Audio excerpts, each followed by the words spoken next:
DD Punjabi देख रहे दर्शकों का निघा स्वागत। मैं मनप्रीत कौर जवंदा। खबरों ਦੀਆਂ सुर्खियां ते समीक्षा करदा प्रोग्राम खास खबर एक नज़र लैके हाजिर हो गए हैं। इस प्रोग्राम दे विच एक माहिर स्टूडियो च मौजूद होंदे ने जो खबरों की समीक्षा करते हैं। साडे अज दे मेहमान ने सुरिंदरपाल सीनियर पत्रकार। आओ उन्हां दा स्वागत करते हैं। सुरिंदरपाल जी बहुत बहुत स्वागत। बहुत धन्यवाद जी। खबरों का सिलसिला शुरू करते हैं तो रुख करते हैं पहली खबर के वल।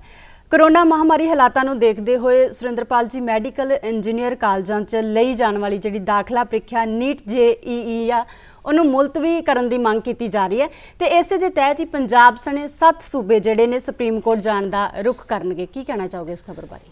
सब तो पहली गल हैगी है कि ये जिहड़ा इफैक्ट है ना कोरोना का, ये सब तो ज़्यादा विद्यार्थियों के जीवन पर होया, क्योंकि स्टूडेंट्स ने अपने जिंदगी दे विच हर तरह की प्लैनिंग की होंदी है कि मैं इस साल JEE मेन्स करनी है, इन्ने सालों मैं अपनी डिग्री पूरी करनी है, या मैं इंजीनियरिंग या मैडिकल कॉलेज दाखला लेना है। और जिथे तक चल रहा कि केंद्र सरकार चाहती है और उत्थे दा जिहड़ा वजीर ने अपने रमेश निशंक पोखरियाल जी, प्रधानमंत्री नरेंद्र मोदी जी, कि ये प्रीख्यावां होणियां चाहिए, क्योंकि IIT दे कई वड्डे वड्डे प्रोफैसरस भी इस हक दे विच ने।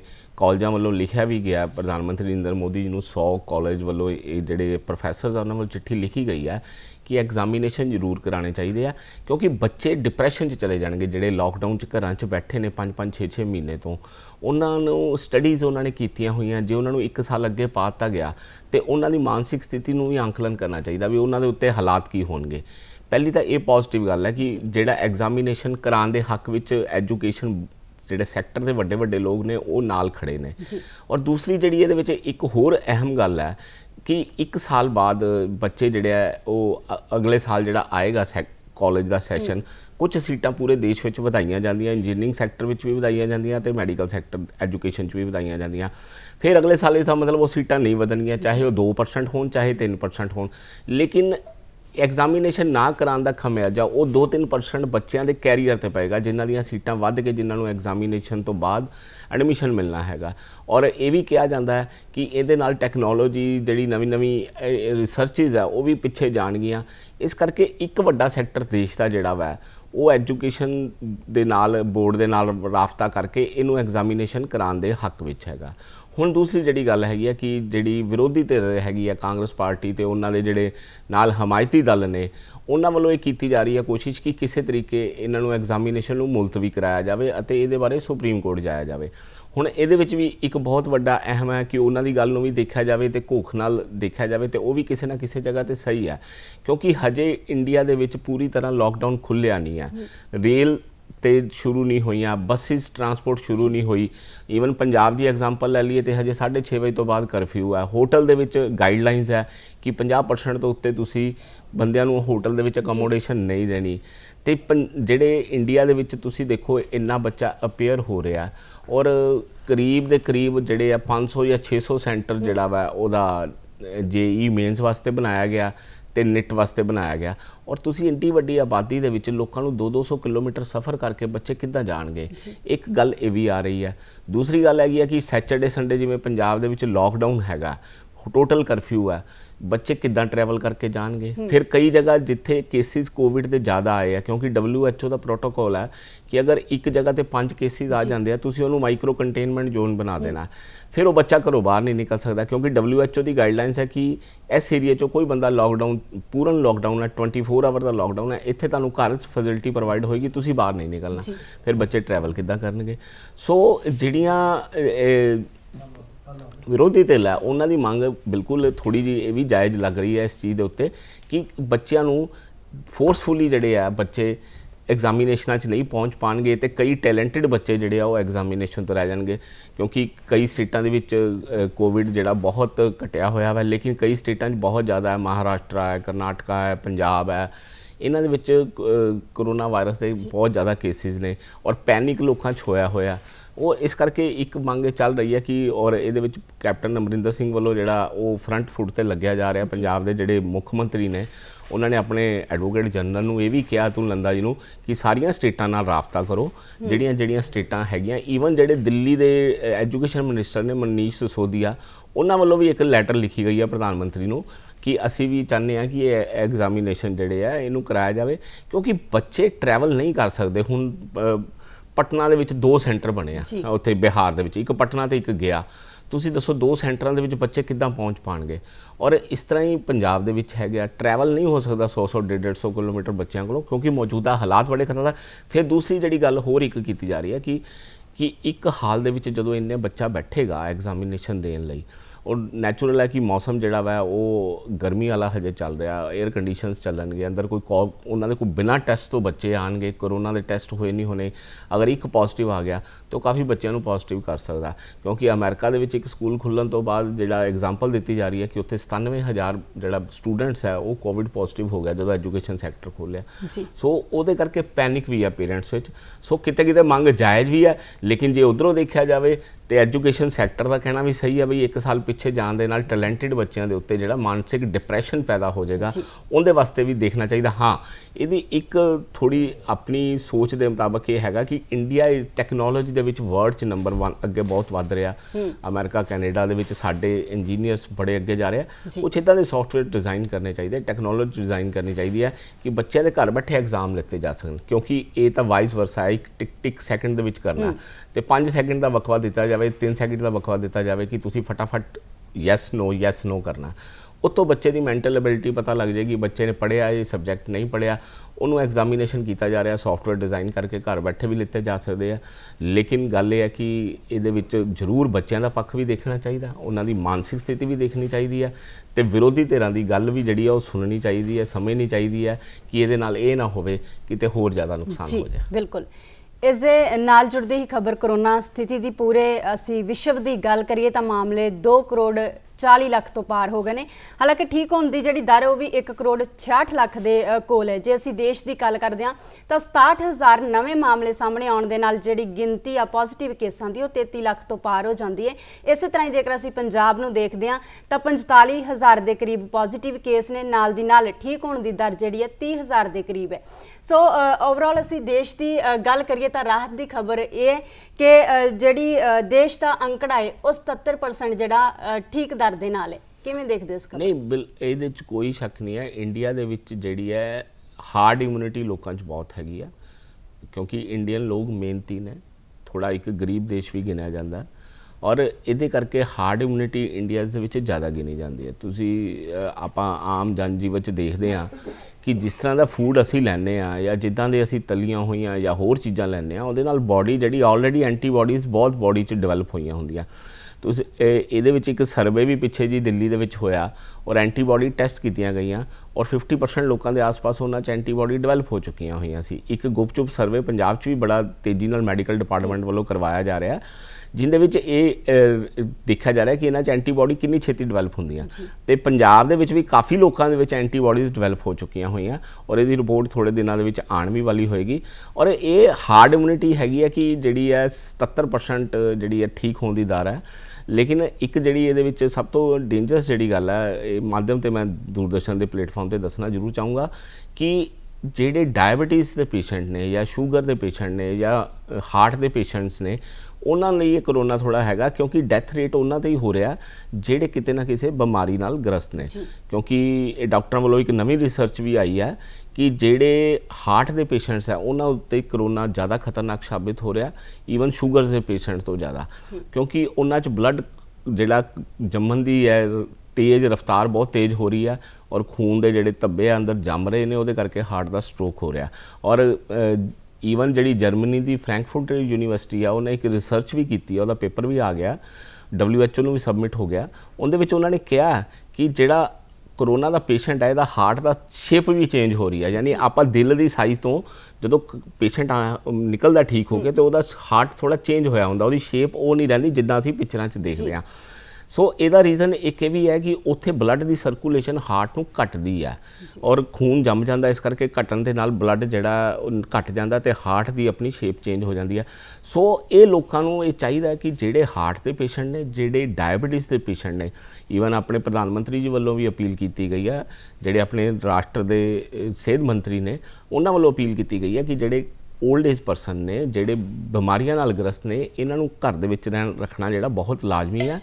ਔਰ ਇਸੇ ਕਰਕੇ ਜਿਹੜੀ ਜਨਰੇਸ਼ਨ ਆਪਣੀ ਹੈ, ਯੰਗ ਜਨਰੇਸ਼ਨ ਜਾਂ ਹੋਰ ਜਿੰਨਾ ਕੋਵਿਡ ਫੈਲਦਾ ਜਾ ਰਿਹਾ, ਉਹਦੀ ਇਮਿਊਨਿਟੀ ਵੀ ਬੜੀ ਸਟਰੋਂਗ ਹੋਣ ਕਰਕੇ ਠੀਕ ਹੋ ਰਹੇ ਆ, ਬਟ ਇਹਤਿਆਤ ਵੀ ਨਾਲ ਦੇ ਨਾਲ ਜ਼ਰੂਰੀ ਆ। ਜੀ ਬਿਲਕੁਲ, ਤੁਸੀਂ ਇhtiyat ਦੀ ਗੱਲ ਕੀਤੀ। ਸੁਰਿੰਦਰਪਾਲ ਜੀ, ਬਹੁਤ ਸਾਰੇ ਲੋਕਾਂ ਦੇ ਵਿੱਚ ਮਾਸਕ ਨੂੰ ਲੈ ਕੇ ਅਜੇ ਵੀ ਜਿਹੜੀ ਲਾਪਰਵਾਹੀ ਪਾਈ ਜਾਂਦੀ ਹੈ। ਜਲੰਧਰ ਬੱਸ ਸਟੈਂਡ ਤੇ ਵੀ ਬਿਨਾਂ ਮਾਸਕ ਦੇ ਜਿਹੜੇ ਲੋਕ ਘੁੰਮਦੇ ਹੋਏ ਦੇਖੇ ਗਏ। ਸੋ ਕੀ ਕਹਿਣਾ ਚਾਹੋਗੇ ਇਹਨਾਂ ਲੋਕਾਂ ਬਾਰੇ? ਮਨ ਦੇ ਵਿੱਚ ਡਰ ਨਹੀਂ ਹੈ ਜਾਂ ਇਹ ਸੋਚ ਹੈ ਕਿ ਸਾਨੂੰ ਕਰੋਨਾ ਕੁਝ ਕਹਿ ਨਹੀਂ ਸਕਦਾ?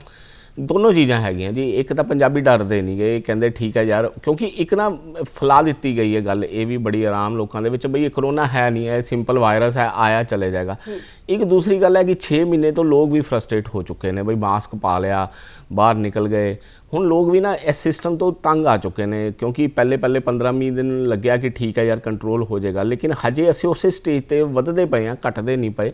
ਕਿਉਂਕਿ ਹੁਣੇ ਕੈਪਟਨ ਅਮਰਿੰਦਰ ਸਿੰਘ ਦੁਆਰਾ ਇਹ ਵੀ ਚਿਤਾਇਆ ਗਿਆ ਕਿ ਸਤੰਬਰ ਦੇ ਵਿੱਚ ਜਿਹੜੇ ਆ ਮਰੀਜ਼ ਵਧਣਗੇ, ਡੈਥ ਦਾ ਆંકੜਾ ਵੱਧ ਸਕਦਾ। ਲੋਕ ਜਿਹੜੇ ਆ ਲੋਕ ਅਵੇਅਰ ਨਹੀਂ ਹੈਗੇ, ਲੋਕ ਜਿਹੜੇ ਆ ਨਾ ਇਸ ਸਿਸਟਮ ਤੋਂ ਫਰਸਟ੍ਰੇਟ ਹੋ ਚੁੱਕੇ ਆ ਔਰ ਉਹ ਹੁਣ ਇਹਨੂੰ ਨਾਰਮਲ ਦੀ ਤਰ੍ਹਾਂ ਲੈਣਾ ਸਿੱਖ ਗਏ ਨੇ। ਔਰ ਮੈਕਸਿਮਮ ਤੁਸੀਂ ਦੇਖੋ ਹਜੇ ਵੀ ਬਰਥਡੇ ਪਾਰਟੀ ਚੱਲ ਰਹੀਆਂ, ਲੋਕਡਾਊਨ ਖੋਲ੍ਹਿਆ ਗਿਆ, ਰੈਸਟੋਰੈਂਟ ਖੋਲ੍ਹੇ ਗਏ, ਰੈਸਟੋਰੈਂਟ 'ਚ ਹਜੇ ਵੀ ਰਸ਼ ਲੱਗਾ ਹੋਇਆ। ਮਤਲਬ ਇੰਨਾ ਰਸ਼ ਹੈ ਰੈਸਟੋਰੈਂਟ ਦੇ ਵਿੱਚ, ਤੁਸੀਂ ਹਾਲਾਤ ਦੇਖੋ ਕਿੰਨਾ, ਮਤਲਬ ਕੈਫੇ ਕਾਫੀ ਡੇ ਹੋਵੇ ਜਾਂ ਵੱਡੇ ਵੱਡੇ ਹੋਣ, ਸਾਰੇ ਭਰੇ ਹੋਏ ਨੇ। ਇਸੇ ਕਰਕੇ ਭਰੇ ਹੋਏ ਨੇ, ਲੋਕਾਂ ਦੇ ਦਿਲਾਂ 'ਚੋਂ ਇਹਦਾ ਖੌਫ ਨਿਕਲਦਾ ਜਾ ਰਿਹਾ ਔਰ ਇੱਕ ਚੰਗੀ ਗੱਲ ਵੀ ਆ। ਲੇਕਿਨ ਇਹਤਿਆਤ ਫਿਰ ਮੈਂ ਕਹਿੰਦਾ ਬਹੁਤ ਜ਼ਰੂਰੀ ਹੈ। ਮਾਸਕ ਪਾਓ, ਲੇਕਿਨ ਤੁਸੀਂ ਦੇਖੋ ਪੁਲਿਸ ਵੱਲੋਂ ਮਿਸ਼ਨ ਫਤਿਹ ਦੇ ਵਿੱਚ ਜਾਂ ਕੈਪਟਨ ਅਮਰਿੰਦਰ ਸਿੰਘ ਵੱਲੋਂ ਜੋ ਸ਼ੁਰੂ ਕੀਤਾ ਗਿਆ, ਲੋਕਾਂ ਨੂੰ ਅਵੇਅਰ ਕੀਤਾ ਗਿਆ ਮਾਸਕ ਪਾਉਣ ਲਈ। ਲੋਕਾਂ ਨੇ ਚਲਾਨ ਕਰਾ ਲਏ ਕਰੋੜਾਂ ਰੁਪਏ ਦੇ, ਪਰ ਮਾਸਕ ਨਹੀਂ ਪਾਏ। ਔਰ ਇਸ ਤੋਂ ਪਤਾ ਲੱਗਦਾ ਹੈ ਕਿ ਪੰਜਾਬੀ ਥੋੜ੍ਹੇ ਦਲੇਰ ਵੀ ਹੈਗੇ, ਬਟ ਇਹਦਾ ਨੁਕਸਾਨ ਵੀ ਹੈ, ਕਿਉਂਕਿ ਤੁਸੀਂ ਇਹਦਾ ਕੈਰੀਅਰ ਬਣ ਜਾਓਗੇ ਤਾਂ ਯੰਗਸਟਰ ਨੂੰ ਕੁਝ ਨਹੀਂ ਕਹੇਗਾ, ਇਹ ਕਰੋਨਾ ਨਹੀਂ ਕਹੇਗਾ, ਨਿਕਲ ਜਾਏਗਾ ਹੋ ਕੇ। ਲੇਕਿਨ ਜਦੋਂ ਤੁਸੀਂ ਕਿਸੇ 올ਡ ਏਜ ਦੇ ਕੰਟੈਕਟ ਵਿੱਚ ਚਲੇ ਗਏ ਤੇ ਉਹਨੂੰ ਹਾਰਮਫੁਲ ਹੋਏਗਾ, ਉਹ 60 ਏਜ ਦੀ ਬਾਅਦ ਉਹਨੂੰ ਨੁਕਸਾਨ ਹੋਏਗਾ, ਕਿਸੇ ਨਾ ਕਿਸੇ ਚੀਜ਼ ਦੇ ਉੱਤੇ ਇਫੈਕਟ ਹੋ ਜਾਏਗਾ ਜਾਂ ਡੈਥ ਹੋ ਸਕਦੀ ਹੈ। ਸੋ ਮਾਸਕ ਜ਼ਰੂਰ ਪਾਉਣਾ ਚਾਹੀਦਾ, ਇਹਨੂੰ ਲਾਪਰਵਾਹੀ ਨਾ ਵਰਤੋ। ਜੇ WHO ਬਾਰ-ਬਾਰ ਅਵੇਅਰ ਕਰ ਰਿਹਾ, ਪ੍ਰਧਾਨ ਮੰਤਰੀ ਨਰਿੰਦਰ ਮੋਦੀ ਜੀ ਅਵੇਅਰ ਕਰ ਰਿਹਾ, ਡਾਕਟਰ ਹਰਸ਼ਵਰਧਨ WHO ਦੇ ਚੇਅਰਮੈਨ ਕਰ ਰਹੇ ਨੇ ਕਿ ਤੁਸੀਂ ਆਪਣੀ ਇਹਤਿਆਤ ਵਰਤੋ। ਇਹਨੂੰ ਵਾਇਰਸ ਹੈ, ਇਹ ਕਰੋਨਾ ਵਾਇਰਸ ਹੈ, ਇਹਨੂੰ ਨਾਰਮਲ ਵਾਇਰਸ ਨਾ ਲੈ ਕੇ ਚੱਲੋ। ਇਸ ਕਰਕੇ ਕੈਰੀਅਰ ਨਾ ਬਣੋ। ਯੰਗ ਜਨਰੇਸ਼ਨ ਨੂੰ ਵੀ ਇਸ ਤੁਹਾਡੇ ਦੂਰਦਰਸ਼ਨ ਦੇ ਮਾਧਿਅਮ ਰਾਹੀਂ ਅਪੀਲ ਵੀ ਹੈਗੀ ਆ ਕਿ ਕੈਰੀਅਰ ਨਾ ਬਣੋ ਔਰ ਇਹਦੇ ਉੱਤੇ ਮਾਸਕ ਜ਼ਰੂਰ ਪਾਓ, ਕਿਉਂਕਿ ਤੁਹਾਨੂੰ ਕੁਝ ਨਹੀਂ ਹੋਏਗਾ, ਅਗਲੇ ਬੰਦੇ ਨੂੰ ਤਾਂ ਕੰਟੈਕਟ ਦੇ ਵਿੱਚ ਆਉਣ ਦੇ ਨਾਲ ਨੁਕਸਾਨ ਹੋ ਸਕਦਾ। ਬਿਲਕੁਲ। ਅਗਲੀ ਖਬਰ ਵੀ ਕਰੋਨਾ ਦੇ ਨਾਲ ਜੁੜੀ ਹੋਈ ਹੈ। ਵਿਧਾਨ ਸਭਾ ਦਾ ਸੈਸ਼ਨ 28 ਤਰੀਕ ਨੂੰ ਸ਼ੁਰੂ ਹੋਣ ਜਾ ਰਿਹਾ ਹੈ ਤੇ ਸਤਰ ਸ਼ੁਰੂ ਹੋਣ ਤੋਂ ਪਹਿਲਾਂ ਹੀ 26 ਵਿਧਾਇਕ ਜਿਹੜੇ ਨੇ ਕਰੋਨਾ ਪੋਜ਼ਿਟਿਵ ਪਾਏ ਗਏ ਨੇ। ਕਿਵੇਂ ਲੈਂਦੇ ਹੋ ਇਸ ਖਬਰ ਨੂੰ, ਕੀ ਕਹਿਣਾ ਚਾਹੋਗੇ? ਇਹ ਗੱਲ ਉੱਥੇ ਹੀ ਜੁੜ ਕੇ ਵਾਪਸ ਆ ਰਹੀ ਹੈ ਕਿ ਹੁਣ ਤਾਂ ਵਿਧਾਨ ਸਭਾ 28 ਤਰੀਕ ਨੂੰ ਆ ਰਿਹਾ ਸੀ ਤੇ ਟੈਸਟ ਹੋ ਗਏ, 28 ਨਿਕਲ ਆਏ। ਜੇ ਨਾ ਹੁੰਦਾ ਤੇ 28 ਨੇ ਅੱਗੇ ਕੈਰੀਅਰ ਬਣੀ ਜਾਣਾ ਸੀ। ਇਹਨਾਂ ਨੂੰ ਕੁਝ ਨਹੀਂ ਹੋਣਾ ਸੀ, ਕਿਉਂਕਿ ਇਹ ਮੈਕਸਿਮਮ ਐਕਟਿਵ ਲੋਕ ਨੇ, ਹਾਰਡ ਇਮਿਊਨਿਟੀ ਵਾਲੇ ਲੋਕ ਨੇ ਔਰ ਡਾਈਟ ਇਹਨਾਂ ਦੀਆਂ ਹੈਲਥੀਜ਼ ਹੈਗੀਆਂ ਵਾ। ਲੇਕਿਨ ਜਦੋਂ ਇਹਨਾਂ ਨੇ ਕਿਸੇ ਹੋਰ ਦੇ ਕੰਟੈਕਟ 'ਚ ਜਾਣਾ ਸੀ, ਉਹਦਾ ਨੁਕਸਾਨ ਹੋ ਜਾਣਾ ਸੀ, ਕਿਉਂਕਿ ਇਹ ਬਹੁਤ ਵੱਡਾ ਸਟੈਪ ਸੀਗਾ ਜਿਹਦੇ ਵਿੱਚ ਇਹ ਪਤਾ ਲੱਗ ਗਿਆ ਕਿ ਰੈਂਡਮ ਵੀ ਅੱਜ ਟੈਸਟ ਕਰਾਏ ਜਾਣਗੇ ਤੇ ਪੰਜਾਬ ਦੇ ਵਿੱਚ ਕਾਫੀ ਲੋਕ ਨਿਕਲ ਆਉਣਗੇ। ਜੇ MLAs ਜਾਂ ਮਿਨਿਸਟਰ 4 ਪੰਜਾਬ ਦੇ ਜਿਹੜੇ ਆ, ਕੈਬਨਿਟ ਮੰਤਰੀ ਆ, ਗੁਰਪ੍ਰੀਤ ਸਿੰਘ ਕਾਂਗੜ ਜੀ ਆ, ਸ਼ਾਮ ਸੁੰਦਰ ਆ, ਸੁਖਜਿੰਦਰ ਰੰਧਾਵਾ, ਤ੍ਰਿਪਤ ਰਜਿੰਦਰ ਬਾਜਵਾ ਤੇ ਨਾਲ MLAs ਆ, ਇਹ ਅਗਰ ਪੋਜ਼ਿਟਿਵ ਆ ਸਕਦੇ ਆ ਤੇ ਆਮ ਜਨ ਜੀਵਨ ਦੇ ਵਿੱਚ ਵੀ ਇਹਦਾ ਬਹੁਤ ਜ਼ਿਆਦਾ ਪ੍ਰਭਾਵ ਹੋ ਚੁੱਕਾ ਹੋਇਆ। ਸੋ ਸੈਕਿੰਡ ਜਿਹੜੀ ਗੱਲ ਹੈ ਸੈਸ਼ਨ ਦੀ, ਸੈਸ਼ਨ ਜਿਹੜਾ ਇਸ ਵਾਰ ਅਕਾਲੀ ਦਲ ਲਈ ਵੀ ਬੜਾ ਔਖਾ ਹੋਏਗਾ, ਕਿਉਂਕਿ ਉਹਨਾਂ ਦੇ ਗੁਰਪ੍ਰੀਤ ਸਿੰਘ ਜਿਹੜੇ ਗੁਰਪ੍ਰਤਾਪ ਸਿੰਘ ਵਡਾਲਾ ਜਲੰਧਰ ਤੋਂ, ਨਕੋਦਰ ਤੋਂ ਵਿਧਾਇਕ ਨੇ, ਇਹ ਵਿਧਾਇਕ ਦਲ ਦੀ ਬੈਠਕ ਵਿੱਚ ਸ਼ਾਮਲ ਹੋਏ ਨੇ ਔਰ ਉਸ ਤੋਂ ਇਲਾਵਾ ਇਹ ਉਹਨਾਂ ਨੇ ਬੈਠ ਕੇ ਲੰਚ ਵੀ ਕੀਤਾ ਸਾਰਿਆਂ ਦੇ ਨਾਲ, MLAs ਦੇ ਨਾਲ ਵੀ ਕੀਤਾ, ਪਾਰਟੀ ਪ੍ਰਧਾਨ ਨਾਲ ਵੀ ਕੀਤਾ। ਔਰ ਕਿਉਂਕਿ WHO ਦਾ ਪ੍ਰੋਟੋਕੋਲ ਹੈ ਕਿ ਅਗਰ ਕੋਈ ਕਿਸੇ ਪੋਜ਼ਿਟਿਵ ਪਰਸਨ ਦੇ ਕੰਟੈਕਟ ਵਿੱਚ ਆਉਂਦਾ, ਉਹਨੂੰ ਅੱਗੋਂ 14 ਦਿਨ ਕੁਆਰੰਟਾਈਨ ਖੁਦ ਨੂੰ ਕਰਨਾ ਪਏਗਾ, ਇਕਾਂਤਵਾਸ 'ਚ ਜਾਣਾ ਪਏਗਾ। ਔਰ ਹੁਣ ਇਹ ਲੱਗ ਰਿਹਾ ਕਿ ਉਹ ਕਈ MLAs ਦੇ ਨਾਲ ਕਾਫੀ ਦੇਰ ਬੈਠੇ ਰਹੇ, ਉਹ MLA ਨੂੰ ਕੁਆਰੰਟਾਈਨ WHO ਪ੍ਰੋਟੋਕੋਲ 'ਚ ਹੋਣਾ ਪਏਗਾ। ਔਰ ਵਿਪੱਖ ਦਾ ਉੱਥੋਂ ਸੈਸ਼ਨ ਦੇ ਵਿੱਚੋਂ ਗੈਰ ਹਾਜ਼ਰੀ ਲੱਗ ਸਕਦੀ ਹੈ, ਕਿਉਂਕਿ ਅਕਾਲੀ ਦਲ ਦੇ ਮੈਕਸਿਮਮ MLAs ਜਿਹੜੇ ਆ ਉਹ ਗੁਰਪ੍ਰਤਾਪ ਵਡਾਲਾ ਜੀ ਨਾਲ ਇਕੱਠੇ ਸੀ ਔਰ ਪਾਰਟੀ ਪ੍ਰਧਾਨ ਵੀ ਸੀਗੇ। ਸੋ ਇਹਦੇ ਉੱਤੇ ਚੱਲ ਰਿਹਾ ਕਿ WHO ਦਾ ਪ੍ਰੋਟੋਕੋਲ ਜਿਹੜਾ ਕੇਂਦਰ ਸਰਕਾਰ ਦਾ ਪ੍ਰੋਟੋਕੋਲ MLAs ਫੋਲੋ ਕਰਦੇ ਨੇ ਜਾਂ ਨਹੀਂ। ਲੇਕਿਨ ਇਹ ਹੈ ਕਿ ਅਕਾਲੀ ਦਲ ਵੱਲੋਂ ਅਤੇ ਬਾਕੀ ਰਾਜਸੀ ਪਾਰਟੀਆਂ ਵੱਲੋਂ ਜਿਹੜੀਆਂ ਵਿਰੋਧੀ ਧਿਰ ਦੀਆਂ, ਇਹਨਾਂ ਨੂੰ ਵੱਲੋਂ ਜ਼ਰੂਰ ਕਿਹਾ ਜਾ ਰਿਹਾ ਸੀ ਕਿ ਇਹ ਸੈਸ਼ਨ ਇੱਕ ਦਿਨ ਦਾ ਹੋਣ ਦੀ ਬਜਾਏ ਇਹਨੂੰ ਲੰਬਾ ਕਰਨਾ ਚਾਹੀਦਾ। ਔਰ ਉਹਦੇ ਉੱਤੇ ਹਜੇ ਖਿੱਚਾਤਾਣ ਚੱਲ ਰਹੀ ਸੀ ਕਿ ਇਹ ਨਵਾਂ ਜਿਹੜਾ ਇਹ ਪ੍ਰੋਬਲਮ ਖੜੀ ਹੋ ਗਈ ਹੈ ਔਰ ਹੁਣ ਇਹ ਦੇਖਿਆ ਜਾਏਗਾ ਕਿ ਕੇਂਦਰ ਸਰਕਾਰ ਦੇ ਪ੍ਰੋਟੋਕੋਲ ਨੂੰ MLAs ਕਿੱਦਾਂ ਫਾਲੋ ਕਰਦੇ। ਪੰਜਾਬ ਪੁਲਿਸ ਨੇ ਨਸ਼ੇ ਦੇ ਰੈਕਟ ਦਾ ਭਾਂਡਾਫੋੜ ਕੀਤਾ ਤੇ ਇਸ ਰੈਕਟ ਦੇ ਜਿਹੜੇ ਸੰਬੰਧ ਨੇ ਉਹ ਪਾਕਿਸਤਾਨ ਦੇ ਨਾਲ ਵੀ ਦੱਸੇ ਜਾ ਰਹੇ ਨੇ। ਕਿਵੇਂ ਦੇਖਦੇ ਹੋ ਇਸ ਖਬਰ ਨੂੰ? ਇਹ ਬਿਲਕੁਲ ਕੱਲ ਪੰਜਾਬ ਪੁਲਿਸ ਵੱਲੋਂ ਜਿਹੜੇ ਡੀਜੀਪੀ ਨੇ ਦਿਨਕਰ ਗੁਪਤਾ ਵੱਲੋਂ ਇਹਨਾਂ ਵੱਲੋਂ ਕੱਲ ਆਫੀਸ਼ੀਅਲ ਦੱਸਿਆ ਗਿਆ ਕਿ ਇੱਕ ਜਿਹੜਾ ਕੁਖਿਆਤ ਤਸਕਰ ਰਜਿੰਦਰ ਹੈਗਾ ਉਹਨੂੰ ਜੀਰਕਪੁਰ ਤੋਂ ਫੜਿਆ ਗਿਆ ਔਰ ਉਹਦੇ ਕੋਲੋਂ ਉਹਦੇ ਫਲੈਟ 'ਚੋਂ ਹੈਰੋਇਨ ਵੀ ਬਰਾਮਦ ਹੋਈ ਹੈ। ਉਹਨਾਂ ਵੱਲੋਂ ਇਹ ਦੱਸਿਆ ਵੀ ਗਿਆ ਕਿ ਇਸ ਜਿਹੜਾ ਵਾ ਇਸ ਦਾ ਸੰਬੰਧ ਹੈ ਇੱਕ ਜਿਹੜੇ ਅੱਤਵਾਦੀ ਸੰਗਠਨ ਹੈ ਉਹਨਾਂ ਨਾਲ ਵੀ ਆ ਔਰ ਇਹ ਸਰਹੱਦੋਂ ਪਾਰ ਪਾਕਿਸਤਾਨ ਵੱਲ ਵੀ ਜਾ ਰਿਹਾ।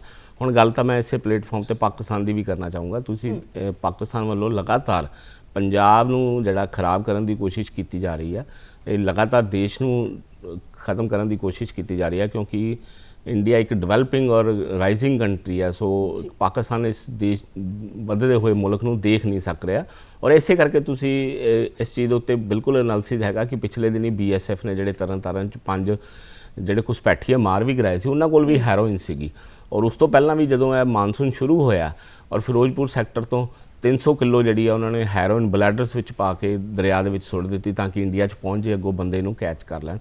ਸੋ ਡਰੋਨ ਦੇ ਨਾਲ ਹੈਰੋਇਨ ਭੇਜੀ ਗਈ। ਇੱਦਾਂ ਦੀਆਂ ਕਈ ਐਗਜ਼ਾਮਪਲਸ ਹੈਗੀਆਂ ਨੇ। ਅਟਾਰੀ ਬਾਰਡਰ ਤੋਂ ਜਿਹੜਾ ਵਾ ਟਰੱਕਾਂ ਦੇ ਰਾਹੀਂ ਬਿਜ਼ਨਸ ਦੇ ਜਿਹੜੇ ਟ੍ਰੇਡ ਹੁੰਦੀ ਆ, ਇਸੇ ਕਰਕੇ ਟ੍ਰੇਡ ਬੰਦ ਕੀਤੀ ਗਈ ਆ, ਉਹ ਟ੍ਰੇਡ ਦੇ ਰਾਹੀਂ ਹੈਰੋਇਨ ਭੇਜੀ ਗਈ। ਸੋ ਕਿਤੇ ਨਾ ਕਿਤੇ ਪੰਜਾਬ ਦੀ ਨੌਜਵਾਨੀ ਨੂੰ, ਪੰਜਾਬ ਨੂੰ ਜਿਹੜਾ ਹੈਗਾ ਇੱਦਾਂ ਦੇ ਲੋਕ ਖਰਾਬ ਕਰ ਰਹੇ ਨੇ। ਔਰ ਦੂਜੀ ਗੱਲ ਜਿਹੜੀ ਆ, ਪੰਜਾਬ ਦੇ ਵਿੱਚ ਜਿਹੜਾ ਅੱਤਵਾਦ ਖੜਾ ਕਰਨ ਦੀ ਵਾਰ-ਵਾਰ ਕੋਸ਼ਿਸ਼ ਕੀਤੀ ਜਾ ਰਹੀ ਹੈ ਔਰ ਇੱਥੇ ਦੀ BSF ਵੱਲੋਂ, ਪੁਲਿਸ ਵੱਲੋਂ ਬੜੀ ਮੁਸਤੈਦੀ ਨਾਲ ਵਰਤਿਆ ਜਾ ਰਿਹਾ ਕਿਉਂਕਿ ਲਗਾਤਾਰ ਇੱਦਾਂ ਦੀਆਂ ਘਟਨਾਵਾਂ ਹੋ ਰਹੀਆਂ।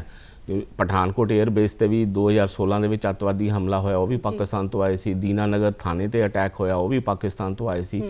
ਬਮਿਆਲ ਸੈਕਟਰ ਤੋਂ ਪਾਕਿਸਤਾਨ ਤੋਂ ਐਂਟਰ ਕਰਕੇ ਤੇ ਪਠਾਨਕੋਟ ਆ ਗਏ ਸੀ ਔਰ ਕੋਸ਼ਿਸ਼ ਕੀਤੀ ਜਾ ਰਹੀ ਹੈ। 5 ਹੁਣ ਵੀ ਜਿਹੜੇ ਐਂਟਰ ਕੀਤੇ ਨੇ, ਕਰਨ ਦੀ ਕੋਸ਼ਿਸ਼ ਹੋਈ ਹੈ, BSF ਵੱਲੋਂ ਮਾਰੇ ਗਏ ਨੇ ਤਰਨ 'ਚ। ਇਹ ਵੀ ਪੰਜਾਬ ਦੇ ਵਿੱਚ ਐਂਟਰ ਕਰਨ ਦੀ ਕੋਸ਼ਿਸ਼ ਹੋ ਰਹੀ ਸੀ।